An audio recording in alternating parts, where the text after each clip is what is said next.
Chimmy Chub. There, I said it. Are you happy?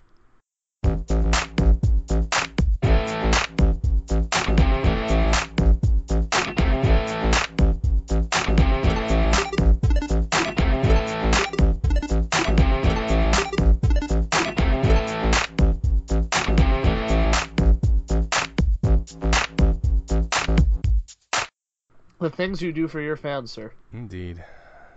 Welcome, everybody, to Chimichanga Superstar Podcast with our guest, Nathan Gonzalez. Hi. Well, that was detailed. Happy to be there. Happy to be here. Yes, he's right next to me. We're not utilizing the internet or anything.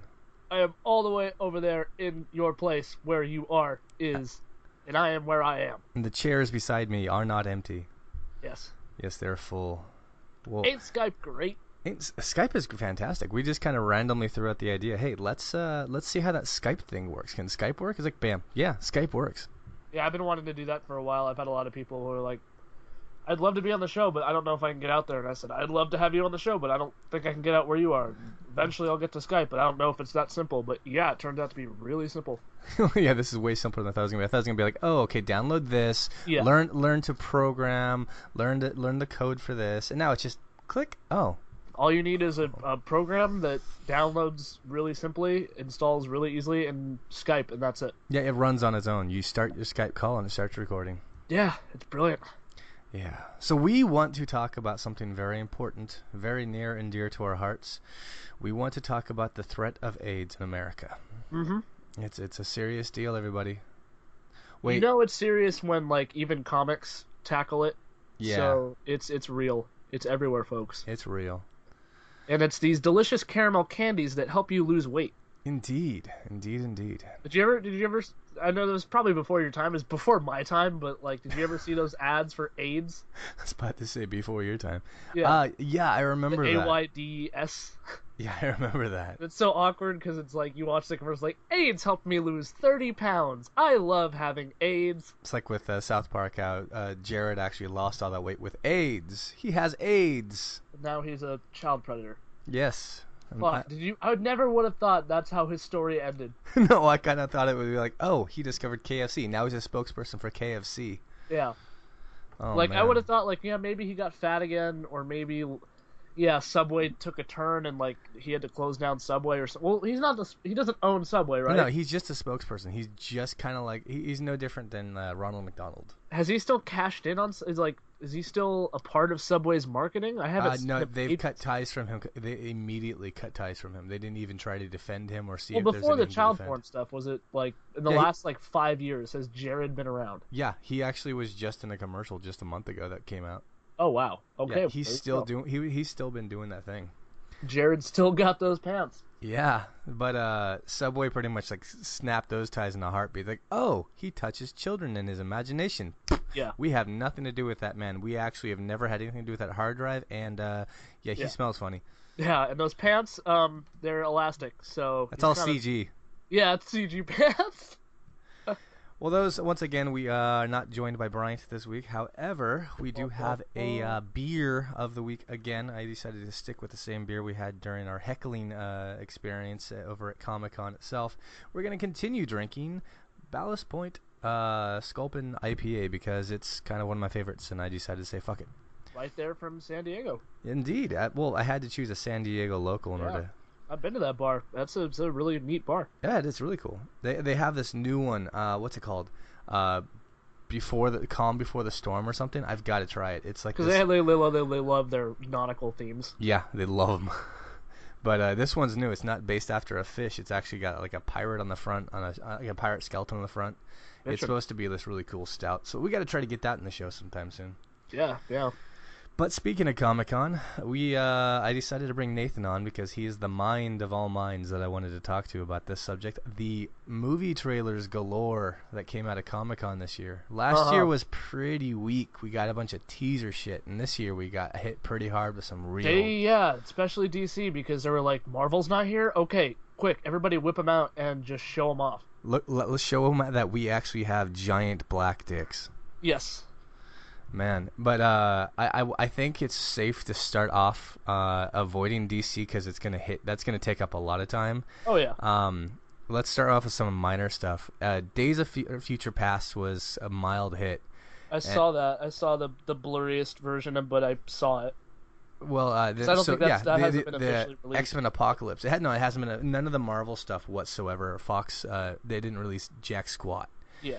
Um, and I did see it one time, just like you, blurry as all hell, because someone decided they're gonna go ahead and get a camera going on that. Yeah. That was me too. I was like, eventually it's gonna come up somewhere. I'll see whatever pops up if it's not gonna be online soon. Yeah, you weren't attending Comic-Con this year, were you? I was not. I was vicariously attending through my phone or computer at home. Honestly, when I've compared the two, and back when I went to Comic-Con way, way, way, way back when, it was a lot of fun. Now it's just go, man the crowds, wait in line, suck it up, suck it up, suck it up. You're gonna miss something if you see something. Period. I was thinking about that like last night. Back in I think February when the tickets were going on sale and I didn't get it, and I was like, you know what? I don't need Comic-Con anymore. I can move on. I'm my own person. And then when this week rolled around, I was like, I really wish I was there. But then I realized, even if I was there, I would be that jaded asshole who's just walking around going, I fucking hate this place. Yeah. I hate people. I hate you. I hate seeing that. Why Why is I this could always see you here? doing that. Your inner old man. You and Jimmy would get along well at Comic-Con, I believe. Oh yeah, we have. He taught me the secret last year of these events that they have around the convention center that are a cosplayer or really a con attendee's best friend because they blow like the purest, coldest air you've ever seen or ever felt because you can't see air, mind you. But he told me last night that apparently the renovations at the convention center did away with those. Really? Yeah. I was wondering about that. Yeah, apparently they sealed those up. There was a rather chubby Darth Maul whose Darth Mauliness was running down his face. I was gonna say, yeah, it probably was turning into what's that character with the runny face? Descriptive. I love it. Yes, he looks like that dude that I reminded of the dude, but I can't. With the thing at the place at the time? Oh yeah, always. Yeah. It looks like Johnny Depp in a Lone Ranger. Oh, yeah, Tonto. Yeah. Tonto. Oh man, which is funny. Everyone complains about that, but he actually is part Native American, so I guess part of it worked. Oh, he is? Okay. I just assume Johnny Depp is part everything because he's allowed to play anything he wants. So. Yeah, I do believe his parents genetically had every part of the human genome attached to the mother's womb to make sure that he could fit every role. Well, maybe it was like when she was having birth, or she was giving birth, she was having him. She would fly around different places during labor, so it's like, oh, a foot's popping out. I'm in Canada. Oh, the leg's popping out. I'm in Jerusalem. Oh, the knee. Oh, we're in China now. So slowly but surely, each piece. As well as a leader of each deity around her in a circle chanting. Yeah. Man. That is the story of Johnny Depp. But back to it. What was your impression of the quick, mild blurriness of that X-Men Apocalypse trailer? Okay, this is like a question that I have like about all these trailers because it's when does X-Men Apocalypse come out? That's coming out next year sometime. Like about a year from now? Yeah, everything is about a year from now. Yeah, that's what I figured. Everything we've seen is about a year from now, which is kind of iffy. Like I get it. I'm glad to see stuff, but especially for like Suicide Squad, which is more than a year away. X-Men Apocalypse comes out May 27th, 2016. Okay, so we're less than a year. Less than a year. Well, like 2 months shy of a year. That being said, like, there's not much to see. Like, the whole trailer was just 17 different talking head shots of different mutants. Well, they're still in production. They're still filming, and they have hardly any CG work done so far. So they kind of it seems less of a teaser trailer and more of a, oh, it's Comic-Con. Just slap shit together. They call that a sizzle reel. Yeah. Sizzle reel. Sizzle reel. It wasn't too sizzling to me. It was pretty much room temperature. Yeah, it was flat. Everyone kept complaining about how there wasn't this character. I couldn't see this. Well, most of the characters haven't even started filming. Olivia Munn, who plays Psylocke, is in it in the background for about 0.2 seconds. Yeah, that's the best you're gonna get. Yeah, and Channing Tatum, who is actually playing Gambit, hasn't even filmed a single scene yet. He supposedly hasn't even gotten a script yet. Because I'm surprised like you haven't seen like, oh, here's me testing the costume. Here's kind of what the costume looks like because I'm a show off and I'll take a bathroom mirror selfie in my Gambit costume. I guarantee you. Yeah, Another one that I want to touch on is Oscar Isaac, who plays Apocalypse. Yeah, I'm not. I don't know. Apocalypse is supposed to actually, when you look at him, you're supposed to think, "Buck, fuck, running that way. Nope, fuck the running. Just gonna go ahead and just take her out of the ass. I'm yeah. fucked."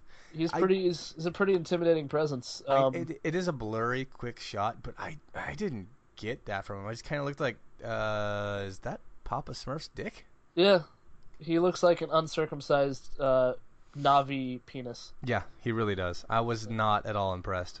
But then again, I'm gonna wait till we have a real trailer because Of there's course. also the possibility of the majority of it being CG, like they were talking about early on. Yeah, There's a lot of these costumes where they get the practical effect on there just to have it look like that on set, and then as a you, base. yeah, Yeah, and then you CG the fuck out of it. yeah. But That I would don't make know. sense. But just again, it's an X-Men film. The entire X-Men franchise has pretty much just fizzled for me. Even the original I know that like they recasted Cyclops and Jean Grey and stuff. Is Storm still in this? Is Halle Berry still yeah. Storm? No, Halle Berry is not still Storm. She's not Storm This anymore? all takes place in the mid '80s, Yeah. and they're all youngins. Right. We got who's playing Storm again? I think that is Alexandra Shipp. Yeah, they're all newbies. they're all newbies. And then you got the one that I'm kind of confused about is Ty Sheridan, the guy who plays Cyclops in this. You'd think they would try a little bit to get actors that look somewhat like their older counterparts. Like This- James Marsden. Right. But yeah, no, this kid he doesn't look like anything from anything I've ever seen before. I'm constantly confused with this franchise about whether or not they're like trying to sweep everything else under the rug or honor it. It's I think actually they're doing neither. I think all they're trying to do is just, oh, you know what'll sell tickets? An X-Men film. Let's make another one. Yeah, pretty much. That's what the last three have felt like. Because apparently this one doesn't have Ian McKellen and Patrick Stewart in it. Because they were just like, Supposedly Patrick Stewart might get a cameo, but Ian McKellen is officially not involved. okay, Now, for this one, you were asking about Storm. Because of this trailer coming out at Comic-Con, they also announced who the Four Horsemen are going to be in this, oh really? and only one of them has ever been a horseman in the past. Correction, two of them have. This time around, we get Storm is one of the Four Horsemen, Oh nice. as well as Olivia Munn's Psylocke. Psylocke. Magneto, Michael Fassbender's Magneto is going to be one of the Four Horsemen, as well as whoever the hell this kid playing Archangel is supposed to be. I liked Fassbender's line in the trailer. He's like, "Who the fuck are you?" Yeah, That was funny. I like that. And I remember there was Halle Berry was doing some other panel, and somebody asked her if she ever wanted to do a solo Storm movie, and she was like, "Yes." And so everybody blew up with that. Yeah, I doubt that'll ever happen. It'd be nice to see like a solo Storm movie, but I doubt it will. I ever find happen. it funny how everyone has such a short memory span. Does anyone remember Catwoman? Yeah, right. Man, I don't know. It's just that the only solo character that Fox has any confidence in is Wolverine, and that's ending soon. well, thank God we don't have to worry about that. Actually, I'm gonna leave the X-Men franchise because it just it infuriates me that they don't care about the fan base or the lore. They're just doing their own thing. Which, yeah, cool, it sells it, but fuck it. Deadpool finally, and still owned by Fox, but clearly someone else is thinking this shit through. Have you seen the Deadpool trailer? Which obviously, oh my God. That looks way better than anything that I'm not much of a X-Men stuff. Deadpool fan. But ever since they started like releasing all the pictures and all of like the information about the movie, I appreciate the fuck out of it because it seems like everybody wants to be there. Everybody is having a fun as shit time making this movie, and ultimately it's gonna get the Deadpool fanboys to shut the fuck up for 10 minutes. It's kind of like legalizing marijuana. You just want it to be legalized so the stoners have nothing to talk about. Yeah, I can see your point in that. I guess in this case though, I am one of the stoners. I've been wanting the right kind of Deadpool movie for a while because we've had Which is fair. Every character deserves their moment in the sun. Well, we've And had she so got many shafted. I understand that. PG and PG-13 superhero movies. I keep telling everyone it's like we need like a good R movie. And I understand that we've had like Watchmen in the past, but Yeah. we need something that's not this serious tone R-rated movie. We need something that's really just lighthearted but still rated R. We need I don't know. Like I didn't see Kick-Ass 2, and I didn't really care for Kick-Ass 1, but Kingsman.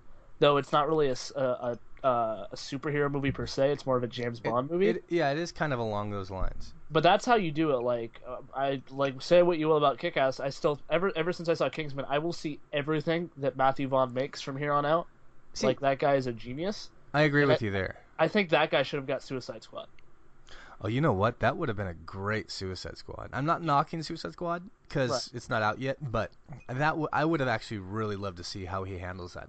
And you know what? There's like a million other groups and franchises that we could throw that guy. Whatever if Hollywood wants to give this guy, I say give it to him. Yeah. If they want to give him like Frog Thor the movie, I'm gonna watch that shit. Yeah. But Him the or Joe Carnahan, I think his name is the guy who made A-Team and Smoking Aces. did he handle A-Team? I wasn't aware of Yeah. that. He made A-Team, and then he made this movie called Stretch. I remember Stretch. That's really he knows how to make a really fun, really ballsy action movie. Yeah. So I think he should get something like that around those terms, like a superhero movie like that. Well, the Deadpool movie looks like they're actually gonna keep to as much as Fox could possibly keep to the history of something, and I think that's all mostly helmed by Ryan Reynolds being just the hugest fanboy of the franchise ever. I love the joke that he makes about the Green Lantern costume. That's brilliant. Yeah. Apparently, throughout like the entire panel at Comic-Con, he was just ragging on both Green Lantern and the other Deadpool, that Wolverine Origins Deadpool. Apparently, rumor has it, not apparently, but he was trying really hard to do the other Deadpool in this movie, so that way this Deadpool could kill him. Yeah. I think that'd have been funny as hell. I think that'd be great. See, I don't know if that was. I guess there was articles saying that somebody in the panel, they saw that after that trailer aired, like it got a standing ovation. Yeah, and they actually kept chanting one more time, one more Yeah, time. played twice. And yeah. the guy who was about to start talking and talk them off, he says, "Well, they gave me the microphone, big mistake. Play it again." And of course, if someone just says that in front of a crowd in Hall H, you don't just say, "No, we're not playing again." You have to play it again. Yeah. But my girlfriend was sitting on the floor brushing my dog while I was watching these trailers, and the first time I played it with her in the room, she kind of leans up. She's down on the floor. She leans up. She looks at me. She's like, every word out of his mouth, I assumed that was coming out of your mouth. And Everything Deadpool said. Yeah, I didn't know if I should be proud or if I should really kind of rethink my character as a human being. Yourself, yeah. Yeah. It's like, am I some sort of like Sado lunatic? Should I worry here? Yeah, that's sign for caution. Oh well. But yeah, the movie. I mean, I'll probably see it no matter what because it does look fun. I mean, I'm not expecting it to be like, oh, I'm totally rethinking the Deadpool character. I'm all Deadpool now. I may see it. I'll just give it a chance because it looks fun and it looks funny and hopefully it'll come and go. Like, I can't remember who was talking. I think it was Ryan Reynolds who was saying like, there's probably a very minimal chance that he'll ever cross over into the other X-Men movies. Not because he doesn't want to, but because Deadpool does that fourth wall breaking thing. Yeah, it's hard to. You could do that in comics, and Right. everyone in the comics can just kind of ignore it. Like, what's wrong with him? You do it in a movie, though. You break the whole energy of the movie. Say it's really this do. huge. This like take the last Wolverine movie for example. He has no healing factor. He's fighting. He's about to die. If Deadpool's in that and he randomly starts addressing the audience, you lose that intensity of, oh my god, it could Wolverine die here. Right. You break the entire system that they've been working to establish, the whole like dramatic experience. But aren't they working on a Task Force X movie? Not Task Force. What's it called? X-Force. X-Force. X-Force.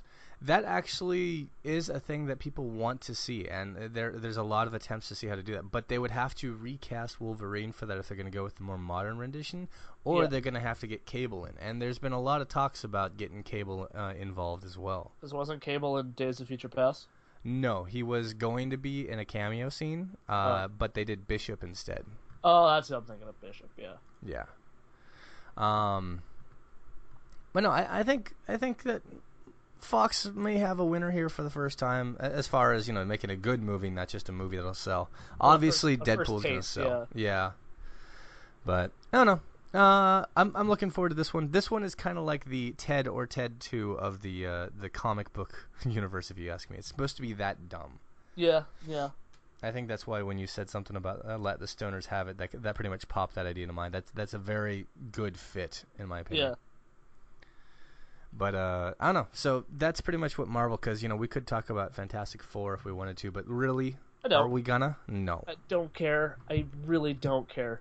They have a tie-in with Denny's. That I know. that sealed the deal for me. I just went no. Like Uh, maybe I'll try one of the Fantastic Four theme things at Denny's, but I'm not going to try the Fantastic Four movie. Guys, how do we get them to see this movie? Everyone on the internet hates it. I don't know. What about food? They like food. Denny's. I've eaten Denny's before. Let's do Denny's. What if they're all high or drunk and they eat the They food? basically turned their Grand Slam burger into the Thing Burger, which is it's a breakfast burger, and then the description includes punch packing thing sauce, Punch packing thing sauce. which bothers me for some reason. That sounds like something that you would actually hear on Chimichanga Superstar, not at Yeah. Denny's. Yeah, Because obviously, here at Jimmy, we're not exactly, used to using proper English. no. But this is Denny's. This So I is a give her chain, my punch packing thing sauce. right? Fucking Denny's. You've been around long enough to actually use proper English. What the fuck?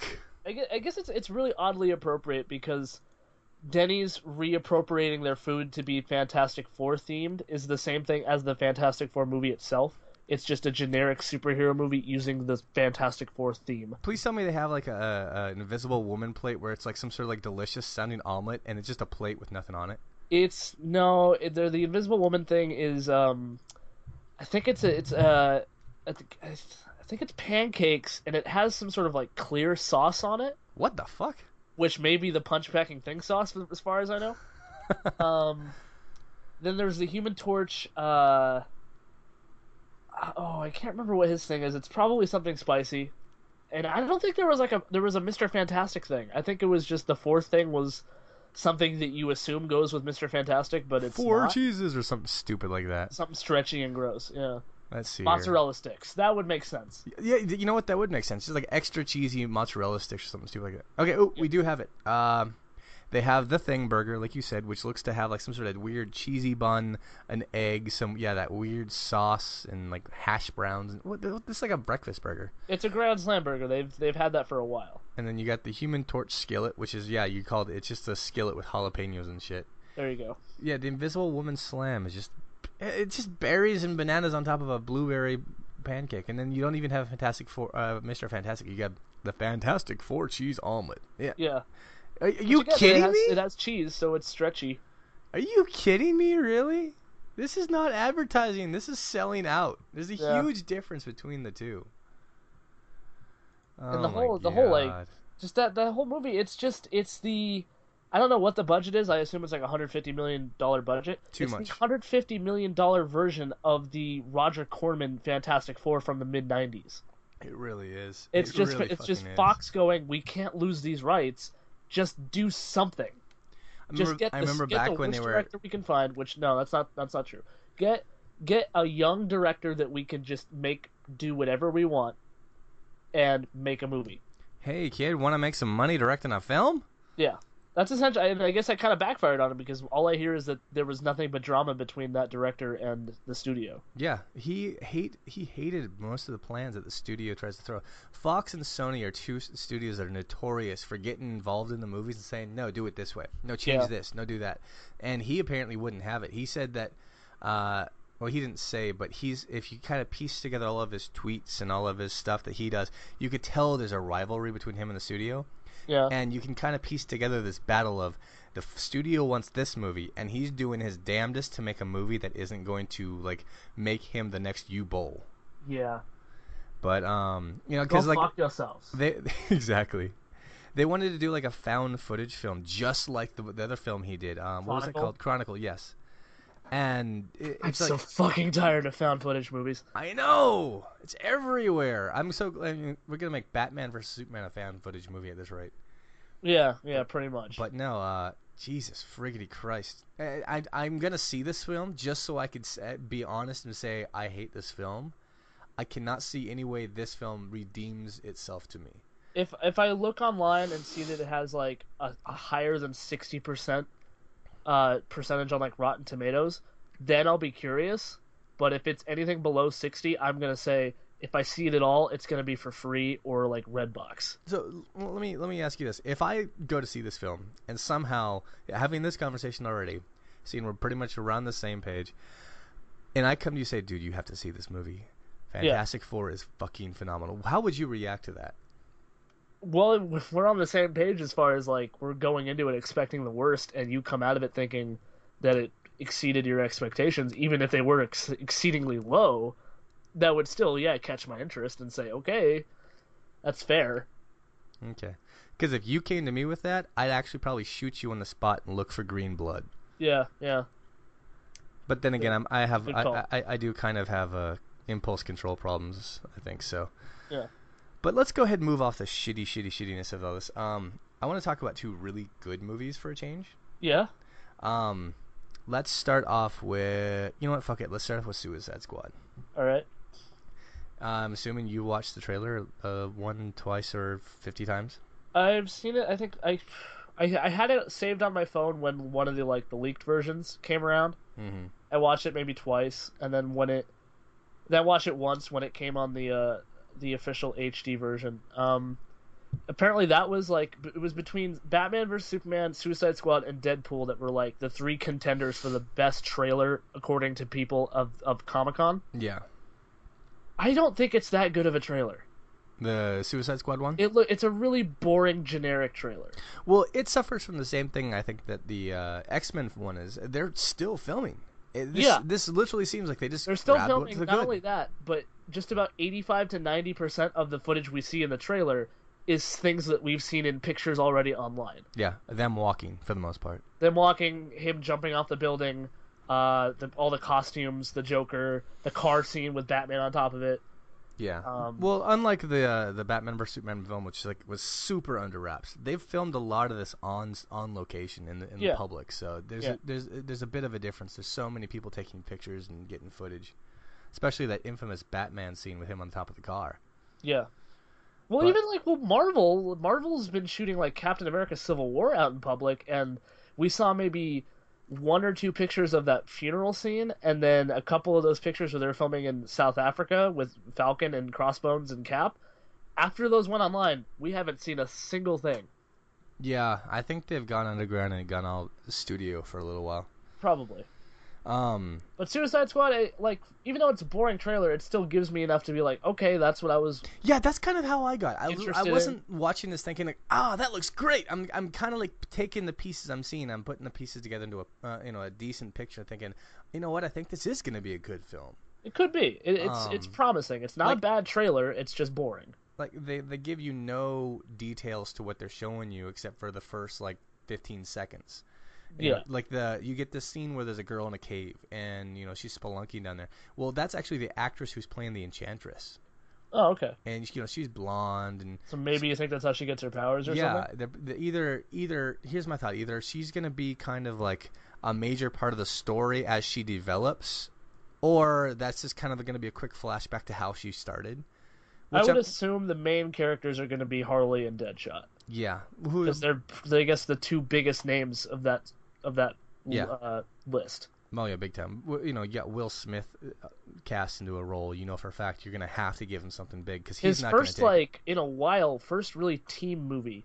Yeah. Like usually when Will Smith is in a movie, he's either he's acting opposite one other major name, and that's about it. Or his kids. Or his kids, yeah. But yeah, you got that one. So obviously she either discovers something that could be her background. You have you have the scene where the guy who plays the tattooed guy, I forgot his name. Diablo, yes. You have him like being dumped out of a tank. All these are short little 5-second clips, and you get no idea what any of this means. It's a bunch of glory shots, yeah. Exactly. But what I did get is a few things. We have these clips where there's armed hooligans roaming around and opening fire and shooting the shit out of something. One of them's wearing like a really cheap Batman mask. Yeah, another one's in like a giant panda suit. Another's wearing like a skinless bodysuit. All sorts of things like this. Well, I think I'm like 99.8% positive that they're actually breaking into Arkham, because towards the very end of this trailer, you see the Joker, who comes out in his tattooed glory, and he's wearing a pair of pants Yeah. that says Arkham on it, and just directly off to the side of the screen, just barely even Did not unseen, notice that. is the guy with the panda wearing the panda suit that was opening fire earlier, standing Oh. up to the side. Now, also earlier in the thing, one of the guys in the panda suit and the other costume guys is slamming the actress who plays Harley Quinn, as she's wearing a lab coat and not tattooed yet, down onto the table. This is the same room that Joker comes into. So I'm honestly predicting that the Joker's giving her electroshock therapy and going to basically Stockholm syndrome the fuck out of her to turn her into the machine of death and what the fuck she is now. I feel like that's gonna be her arc of this movie is her like coming to grips with not feeling much for Joker anymore. Yeah.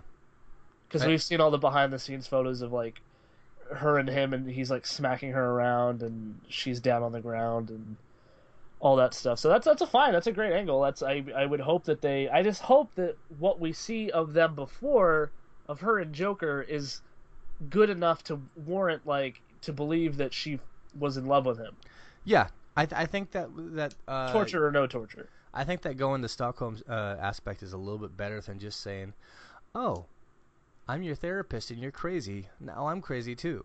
Yeah. That aspect never really appealed to me. That's why Harley's never been a strong character in my mind because oh, she's a strong female. Well, how is she such a strong female if all she does is she's like, "Oh, I want to be crazy like my boyfriend." Yeah. That never did to me. However, Stockholm, making someone suffer and go through all this and then finally break down to where they're nothing, you could shape them.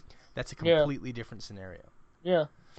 But another thing I want to touch on is we see a lot of versions of the Joker so far, and just this alone, we see like the clips we've seen behind this stuff with like his fancy car and his weird looking like Miami pimp suit. Yeah, yeah. And the quick glimpse where he's wearing this long purple trench coat walking through some sort of like factory or something like that, like a sterile environment. I've never seen that one. It's in the trailer. Oh, okay. I'm a little obsessive with movie trailers. Yeah, yeah. I didn't even notice the Arkham pants. So. But I think that we're gonna actually get development for the Joker, which is weird to say, but a lot of people are talking about how this is gonna be the most murder-tastic, kill Joker we've ever gotten in the films, and I love that. I want that Hannibal Lecter taken to the extreme. Yeah. But I think in the beginning, back in the days whenever he first knocks Harley out and takes her out for a spin, I think he's going to be more of a kind of a, oh yeah, I'm having fun being the criminal mastermind. Oh, Batman this. Oh, it's all fun. And I think he kind of gets darker as time goes along to where he's like, blood is what satisfies him. Which kind of reflects the Joker development in comics. Yeah, exactly. The darkening. Like we get the criminal to the murderer, the gangster to the psychopath. Yeah. Exactly. That's a really interesting new angle because Nicholson's was like he was psychotic, but he wasn't, and he shoots people randomly, gun. But Heath Ledger does that a little bit too. But yeah, we haven't really seen. I think this time someone will actually like cut someone's foreskin off and wear it as a wedding ring. I think is what we'll get this time. Essentially, like the Arkham Asylum like video game Joker version of that. Yeah, a pretty fucked up, twisted man. Yeah. But out of all the roles, I'm really impressed with like the way Croc looks. I love the way he looks in this. A lot of people are complaining, but I love it. I like that he's not this giant Hulk beast creature. They could have easily made him like 100% CGI. Yeah, but they went practical, and I love when they do that. I love when they do something practical, and he just looks. I just love looking at him. He looks so cool. All the scales and the way the teeth move with the scales. But there's actually one character in this whole thing that just doesn't sell it for me. There's one that I'm just kind of like, really? Who? Will Smith. Oh, Deadshot? I'm just not buying Will Smith. We some kind of Suicide Squad? Right? Oh, he said the title of the name. Oh, did you catch that? Yeah! I don't know. But, again, he's been around. He's been an actor. He created Fresh Prince of Bel-Air. I'll give him enough credit to not judge too much before I see the movie, but as of this point, I'm kind of looking like, yeah. I think if anything's going to be wrong with Deadshot, I don't think it'll be with Will Smith. I just think it'll be with the script and how they're portraying him. Like, they're giving him too much of, like, of course the whole movie is that you're supposed to feel for the bad guys, you're supposed to root for him, but I know Deadshot's always been that like kind of second string Batman villain of all he does is shoot, Yeah, and that's it. he's also supposed to be like super cocky, and he doesn't really care. He doesn't have any like attachments. Yeah, It's just like he takes the money for it, yeah, but he just likes showing off how good of a shot he is. Now it's yeah. kind of like, no, he's the best he is at what he does, and he does it for love of his daughter or some He's the weird arc. DC Bullseye. Yeah, exactly. Yeah, he's just doing it for the fame. I don't know. I'm not buying the Will Smith aspect too much so far, but it still looks like a fun movie, Yeah, and so far, I'm looking forward to seeing how it progresses, and I'm definitely gonna go watch it when it comes out. of course. But yeah, that I think that kind of wraps up all I really have to throw out for that trailer. Nothing really popped out at me except Yeah, for like I remember whenever I saw the blurry version of the trailer, I thought Harley was like hanging from like torn sheets naked in her cell, and then I see the HD one and she's clothed, and I was like, yeah. That's what I thought mild. too. I thought she was like, yeah, wrapped up in sheets or something. I was like, oh, mild disappointment. I was looking for the fan service there. Yeah, again, it was like most of the things that we see in the trailer are things that we've seen online already, so it wasn't like, oh my god, that's happening. That's gonna be in the movie. Oh, One thing I'd kind of like enjoy seeing is and the video games, the Batman Arkham Knight, they just released a DLC that allows you to play as Batgirl. And in this one, Harley is in this again, but they finally have her back in her classic her jester outfit. yeah, her jester outfit that she was first introduced to us in the animated series. Yeah, I'd like to see some level of a throwback to that, kind of like even if it's like a weird like fetish latex suit that she puts on to try to get Mr. J all riled up. yeah. I don't There's care. a I'd rumor love that to see we're some gonna throwback, see just about every incarnation of her in this movie.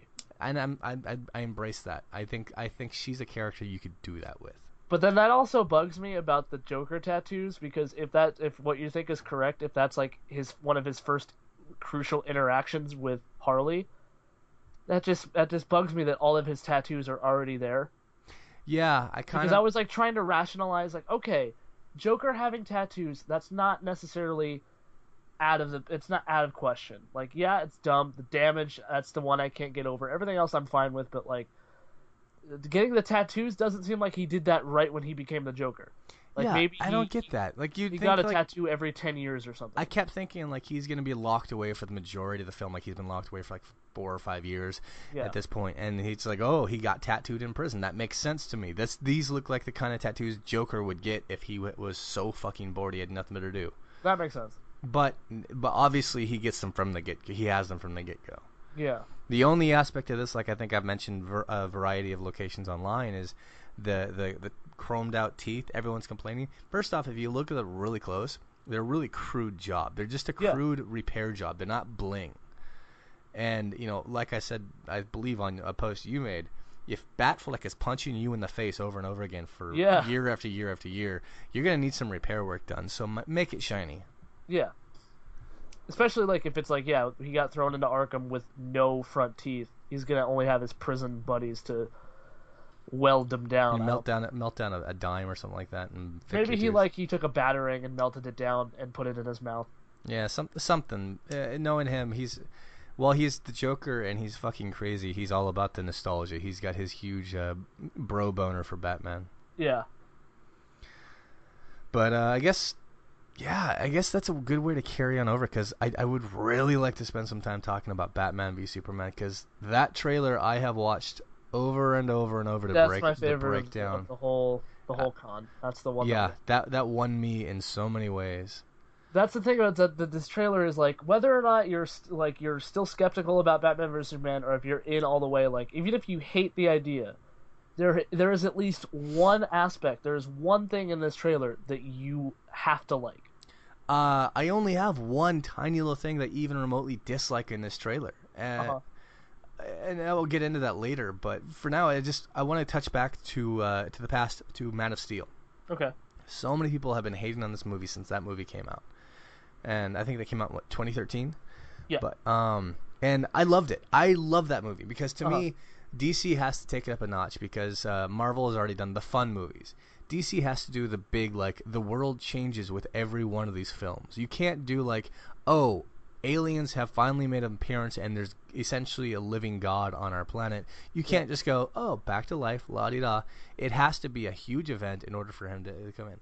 Now, yes, Superman went and destroyed a city and stuff like that, but technically he didn't destroy a city. He destroyed maybe 2 buildings, and He apparently, like, the consensus is that he condensed it to like 6 blocks at the most. But either way, there was still a lot of damage and a lot of damage, a lot of death, a lot of destruction. Fallout. And then everyone's angry about, oh, he killed Zod. Well, let's be honest. First off, this is Zack Snyder. This isn't like some random person. Zack Snyder has not done a lot of sequel movies, but he's obsessed about every little detail and everything. And when he signed on for Superman, he signed on for a franchise. Zack Snyder has been planning this out. And that is very evident in the early scenes where you get Bruce Wayne standing on the street on the cell phone looking at his own Wayne Tower building in Metropolis. Yeah. You see the same scene where Zod first manages to push out his heat vision and like pushes out big. You see the outside view of the same movie that ties into Man of Steel, where he's shooting holes and essentially cutting the building in half, and the whole Wayne Tower comes crashing down. Yeah. This also is one of my favorite scenes because you have just dozens upon dozens of people running from the destruction, and you got one person who's wearing this nice suit running full force into the destruction. And of course that's Bruce Wayne's Batman, looking to go do what little good he can. Now the thing about Superman killing Zod, that was the thing about the movie, like I forgave it because it was, for one, it's Zod, and Zod was like, if you don't kill me, I'm just gonna keep killing a bunch of people. He said stop, and Zod's only word he said before his next step, never. Yeah. So in other words, it's doing it, and then he was Superman's equal, so he wasn't gonna like. There was no way Superman would just put him in jail. The Phantom Zone thing, that was out of the question. Yeah, that was ruined. They lost their own. Actually, someone had a huge fight about that. They're like, oh, blah blah blah blah blue. He could have locked him in Phantom Zone. No, he couldn't. No, he lost that ability. That's no longer an option. He destroyed the Black Zero thing. Yeah. Not to mention the majority of the destruction from the city, let's be honest, was from the machine. Yeah, that's true. But I after that movie came out, the general consensus was like, why did he do so much damage? Why did he let those people die? It's his first outing. It's his first time using his powers to this extent. Outing, he's very new. Yeah. But then I knew, like, even after, I was like, that's the perfect excuse to bring Lex Luthor in, because back then I had no idea that the next step was going to be Batman. Neither did I. I was in the same page as you. I thought, okay, Lex Luthor's going to come up. He's going to be the big, like, face of the anti-Superman movement. He's going to get the governments rallied together. And it does look like that's what he is, in fact, doing in this film. He and Bruce Wayne are kind of in the same boat there, except Bruce is more personal. Bruce is very personal, and he's very bitter and very angry. We even have Alfred at one point telling him flat out, it's like, why this man is not our enemy. Yeah. But I mean, Bruce pretty much is. I don't know. He's very much motivated out of rage and paranoia in this. You definitely get that out of this trailer. This trailer gave us a lot about character. Really did. One aspect to that is clearly, you have the scene where he's looking at the newspaper and it shows the clip of the destruction of Wayne Tower. Yeah. And on it, it's scrawled out in red. What is it? You let your family die. Yeah. Now, there's a lot of people saying that this was Joker trying to get riles out of him again, and it looks the writing looks a lot like it. But you know what? That's exactly what I was getting at. I could see Luthor planting this to make it look just like something out of the Joker. Just to make it like to get him off his trail. Yeah, to piss off Superman or piss off Batman even more to go against Superman. But you know what that means? What's that? One way or the other, whether it is Joker or Lex Luthor, one or the other knows Bruce Wayne is Batman. Yeah, exactly. And that's a game changer for the movies immediately from the get-go. Well, that, to be fair, like, if it was... I don't know, like, it doesn't necessarily mean that. It still means, like... Well, yeah, I guess what else could it mean? It could still mean that, like, you're as Bruce Wayne, you let this happen somehow. Unless, of course, Bruce Wayne has some history with the Joker publicly that no one really has seen yet, because we haven't seen the film. Maybe there is something that connects the Waynes to the history of the Joker. Or even Luthor. Yeah, exactly. So, they could also be competitors. Yeah, they could be. You had the Wayne the Wayne satellite dish. You had the LexCorp Yeah. gas tanks that blew up. All sorts of stuff happened. One of the interesting things I found from the trailer was they both like have the Batman and Superman essentially have mirrored motivations though, where Bruce Wayne is like, this guy could kill half of civilization if he wanted to. He doesn't trust him. He thinks he's too overpowered. Where Clark Kent, when he's talking to Perry White, he's like, He's this too guy brutal. seems like a one-man reign of terror. Yeah. Well, So I mean, it's look at this. basically it's both guys thinking if that guy had too much power, he'd be unstoppable. Yeah, there's the one scene in particular where the one criminal's strapped up to the wall, and he's got that brand, the burned-in brand. That's pretty badass. Yeah, I'm just thinking like, whoa, that's a way to keep everyone scared of you. That keeps the mythos, because clearly in this version, the Batman's a quasi public figure. He's more of a rumor. Yeah. So you kind of even though he's been around for a while. Apparently. Yeah. Apparently he's been around for a good long while, and he's also, rumor has it, he's very much retired at this point. Yeah, because of the Jason Todd thing. Yeah, which I want to touch on that real quick. We see the Robin costume on full display. Yeah. A lot of the internet is freaking out about his weird staff.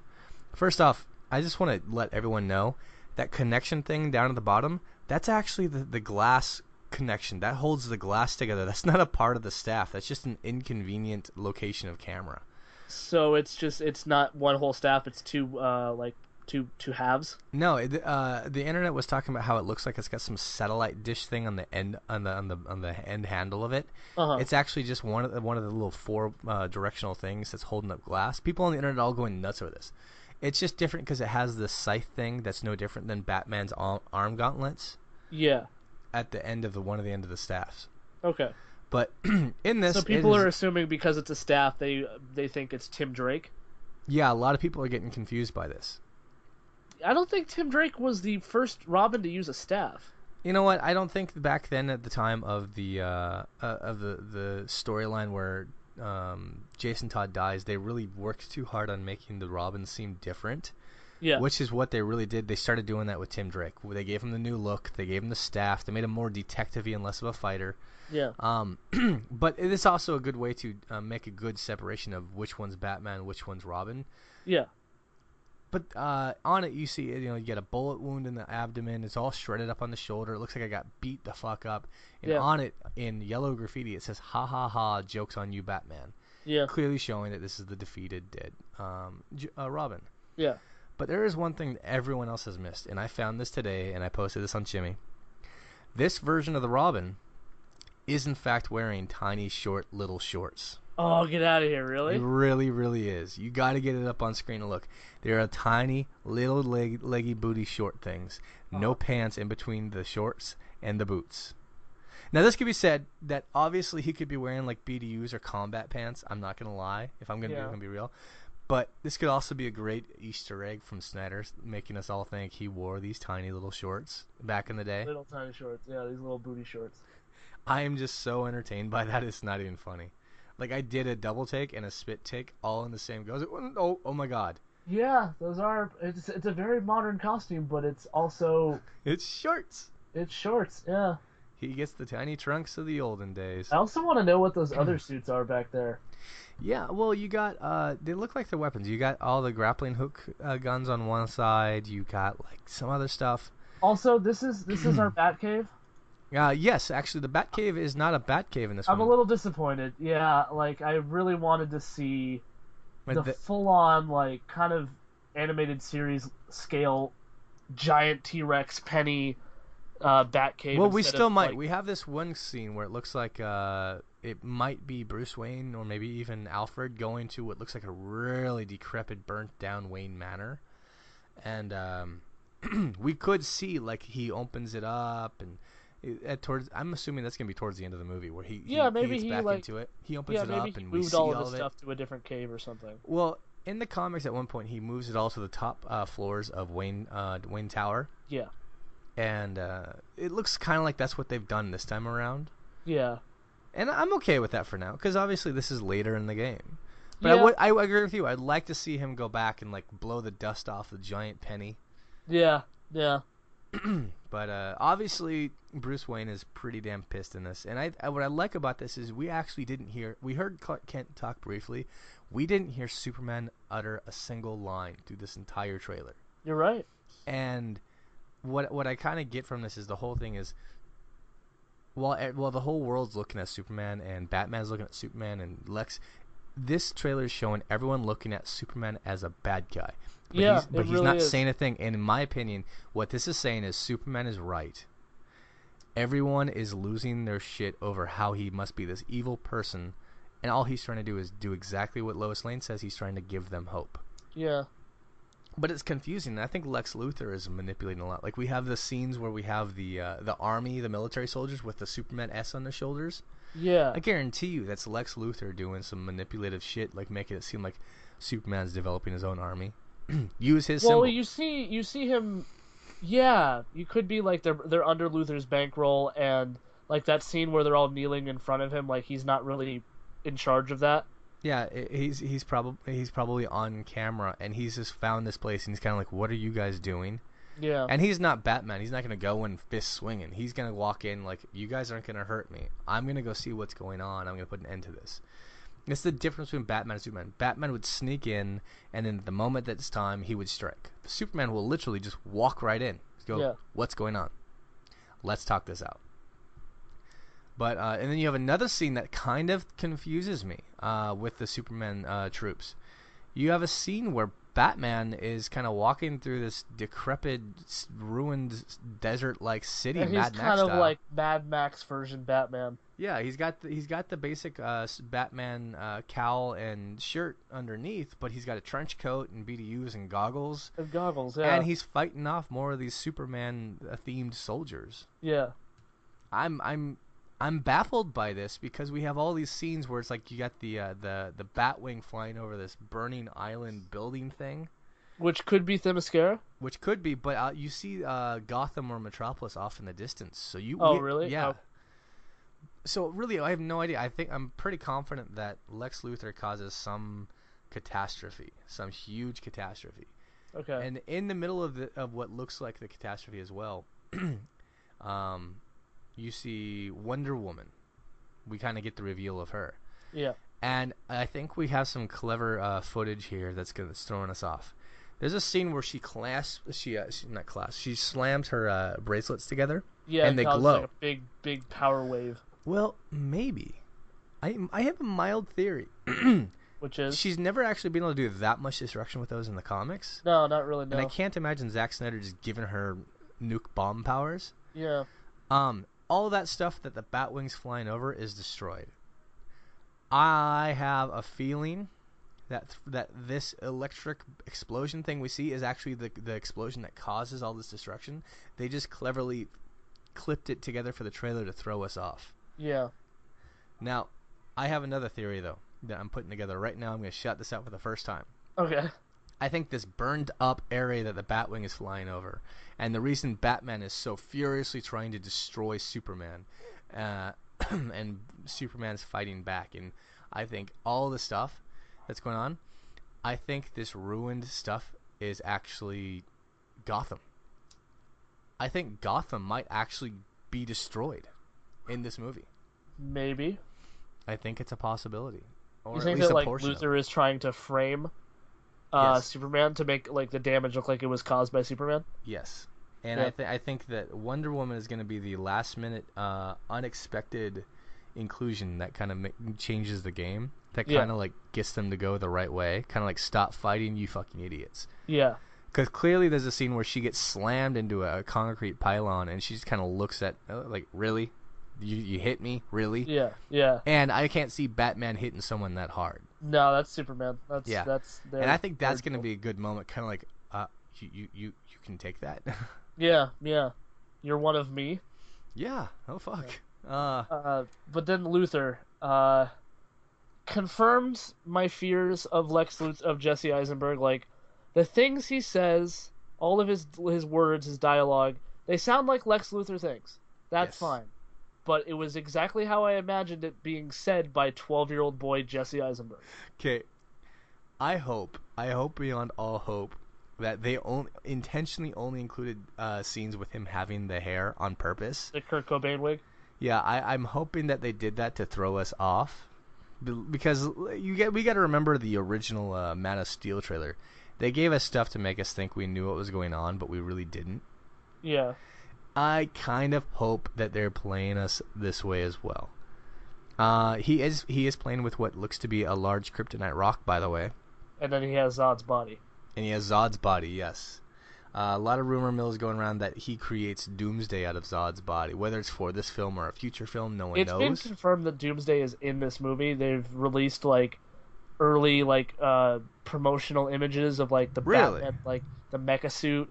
Like when you go to a toy store, the kind of animated looking Superman that they have on backpacks or lunchboxes or stationery or just promotional stuff. Oh, that They concerns had me. Wonder Woman, Batman, both the armored suit and the regular suit, Superman, and a Doomsday looking monster. That upsets me. I was really hoping that was going to be a rumor that never actually came to be in this. I'm thinking that he steals Zod's power suit to make his own power suit. You think so? He uses that suit that Zod has to make his green and purple suit. Maybe. Just for the fabric, not to power it though, right? Maybe both. I don't know. Okay. That's a possibility. I hadn't thought about that because the Kryptonian fabric is as tough as anything else. Because why would he need his body? Because Doomsday is not Kryptonian. Yes, he is.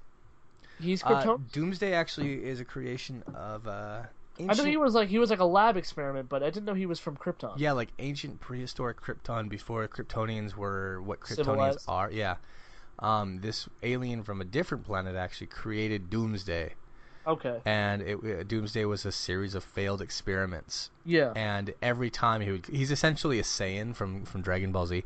Every time it was defeated, he would go collect it, rehabilitate it, and grow it again. And it would evolve stronger and stronger each time it was defeated. So now Doomsday, every time he's defeated or a weakness is exploited, evolves to counter that. So he's not only the strongest, he's not only unkillable, he also constantly changes. At one point, he developed the ability to think and speak cognitively. Yeah. Now that's the thing with the Doomsday story is, when we first meet Doomsday, he was killable by Superman. The only reason he killed Superman was because Luthor blocked out the sun. I don't remember that. That's how the death of Superman. That's how it happened. Luthor literally blocked out the sun, and so Superman. It was either that or he fought at night, so he didn't have his yellow sun to give him powers. That might have been in a Elseworlds version. In the original Superman Doomsday, or the Death of Superman, they literally just fought it out until they both fell. Really? Yeah, and Lois Lane came running out, and it was one of the biggest things in comics at the time because every time they punch each other, almost every window in Metropolis had to be replaced because just one punch would devastate blocks after blocks of glass windows just sharing. Everyone described it as it's raining, it's like snowing, but it's actually glass. I guess I'm confusing Lex Luthor with Mr. Burns. I don't know where I thought I came up with it. That's a horrible combination. Simpsons did it, yeah. Yeah. But no, there's a whole lot of things. There's Blackest Day or something like that, or Blackest Night or something like that, where Blackest Night, yeah. way back when the sun did go bye-bye and Superman was slowly losing his powers over the period of time. But that was a different story arc.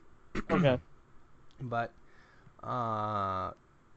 back to the movies, I was hoping that the Zod Doomsday thing was true, but not for this film. I was hoping that Luthor's experiments on Zod's body would get a little haywire, and then he just locks him away and buries him, and just thinks, okay, problem solved. And Doomsday evolves down there over time, and then one day comes back in the future movie, and just boom, now it's on. Yeah, you save that for one of the solo Superman movies or something.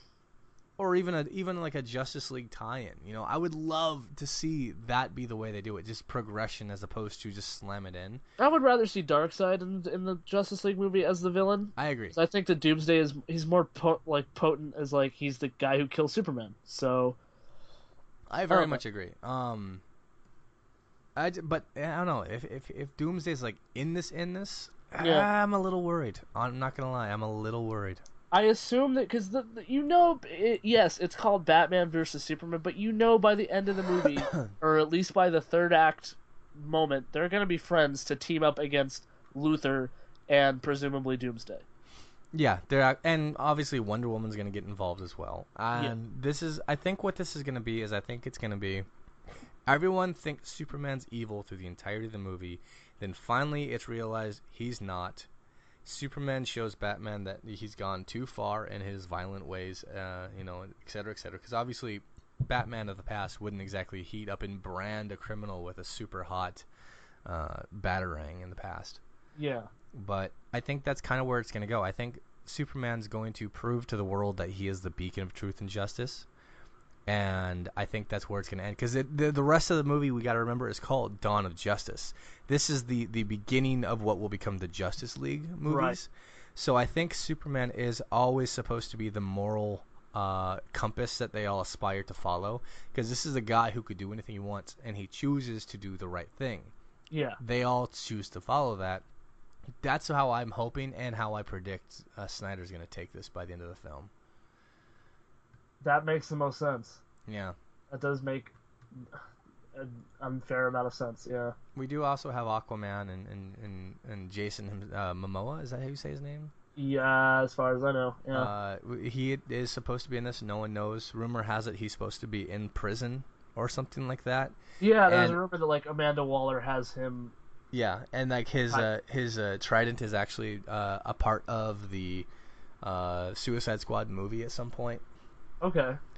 And let's see who else. There's supposed to be a cameo from the young man who plays the Flash. I can't remember who's supposed to play him now. Ezra Koenig. Ezra, the young guy that everyone's confused by that one. Or Ezra Miller or something. I can't remember his name. And then we have the new announcement that there is going to be a Green Lantern solo flick, but it's not going to be. It's not going. Yeah, exactly. It's going to be about the core.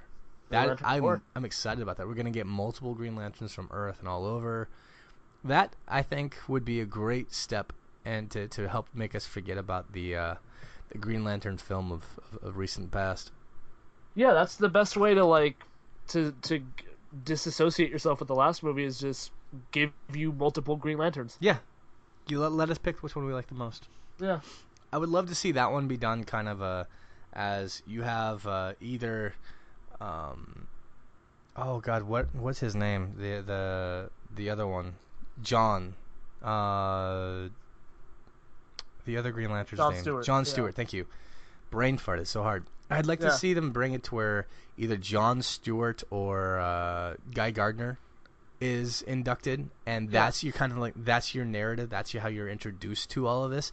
And Hal Jordan is already up on top. He's kind of like the rock star, the superstar of the show. Right. I would love to see that be the way they go at it. What do you think about the possibility of Chris Pine playing the role of Hal? That's fine. Like, I'm not anything against Chris Pine, nor am I anything for Chris Pine, but I know Jimmy was saying that what if he's Guy Gardner? That would make a little bit more sense, because he does have that cockiness about him. You see, I don't look at Guy Gardner as necessarily as just a cocky. I look at Guy Gardner as the Boston sports enthusiast who's drinking too much. Yeah, that's basically it. Yeah. Yeah, I kind of get a different idea. I kind of look at more. I know he's not going to, and he's not who I'd pick, but he's the only person who came to mind. I look at kind of like a soccer hooligan Tom Hardy for Guy Gardner.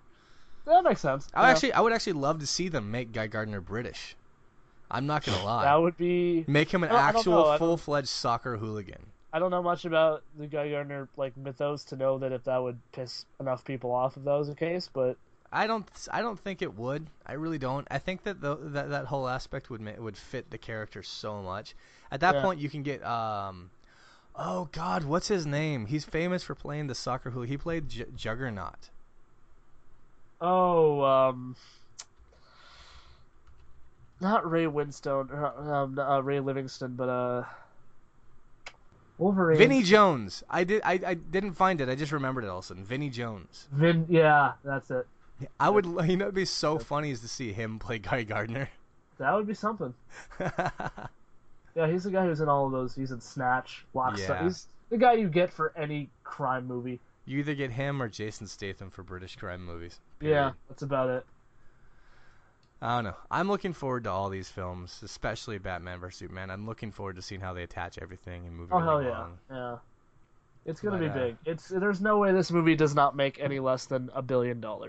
I think the only thing that'll top this, actually, I do believe this and the new Star Wars film are gonna be heavy competition as far as top record holders.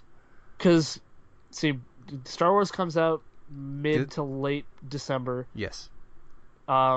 And Superman comes out in March. So yeah, the Superman or Star Wars will still be playing in many theaters by March. Yeah, it'll guarantee. still. What's that? It'll still be in Yeah, theaters it'll somewhere. still be in there, but I don't know. I think by March though, it'll be kind of died out, especially because the anticipation has replaced it for Batman vs Superman. Yeah, I agree. It's not going to be like Jurassic World that just holds on for dear life for the rest of the summer. Right. All right, guys. Well, I think we're gonna go ahead and get ready to wind this down. But go watch all these trailers. Tell us all what you think. Have a nice little trailer park. That's what they used to do at Comic-Con. They used to have these like you go into rooms, and I think even Hall H did it, but this was something that like I haven't seen them do since like 2008, so they probably don't even do this anymore. But they had a thing called Trailer Park where you would go into the room and basically watch all of the big trailers that had been playing at the other cons all day. Oh god, a lot of my friends have always done this together too. We always get together and just get them onto like the little Chromecast, and we just watch all the stuff together and just like, Yeah. oh, let's talk about this. Yeah. But Yeah, anyways, there's many trailers. It's comic book Christmas. I love it. All right, everyone, well, make sure to follow Nathan on his podcast, Pod Ex Machina. He posts every Tuesday, just like we do. He's a lot smarter than that us. reminds me. I got to go upload my episode this week. Thank you. Yes, you got to go do your job. Yeah. And then, obviously, you know who I am, Christian, from Jimmy Changa Superstar Podcast. Thank you for listening. That's And absolutely, absolutely check out later this week the Assholes with Microphones heckling rant that we did at the Comic-Con event ourselves. We were over down at McFadden's Bar and Grill. It was very drunken, very stupid, very public. And, yeah, that's pretty much... That's the best kind of exposure anybody can get. Well, come on. McFadden just gave us free beer continuously, and we kept drinking it all, and we kept doing it. And Jimmy was off the side drinking, or not drinking, or drawing, and he wasn't drinking his beer, so obviously I had to make sure that didn't get warm. Yeah. So free beer does not go to waste on Chimi. Anyways, everyone, thank you for listening. Follow us on Twitter, Instagram. Click that like button. Follow us, subscribe, touch us. And, as always, may the awesomeness be with you.